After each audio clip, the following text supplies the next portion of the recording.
nag-volunteer ka, may involvement eh. Kasama ka sa pagtulong, gising ka ng maaga, hindi mo alam kung saan kayo pupunta. Medyo matagtag yung daan, pero okay naman dahil maganda yung nakikita namin sa paligid. Presko pa yung hangin. Sobrang saya. Kasi ginagawa mo yung gusto mo, nagagamit mo yung talent na binigay sa'yo ni God, tapos nakakatulong ka sa kapwa.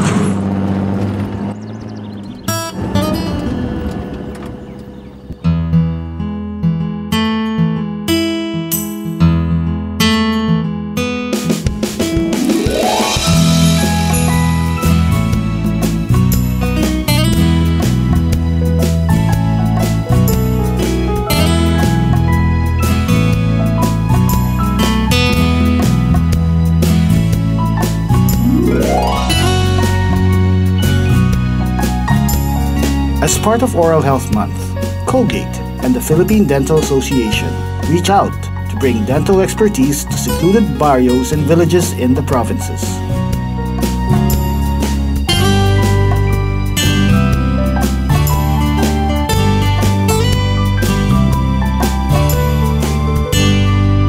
Natutuwa ako sa proyekto na to ng Colgate dahil maraming natutulungang tao.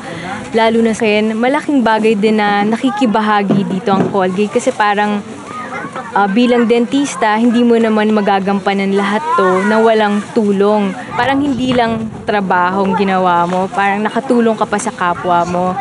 Masaya ako pagka dentista ako.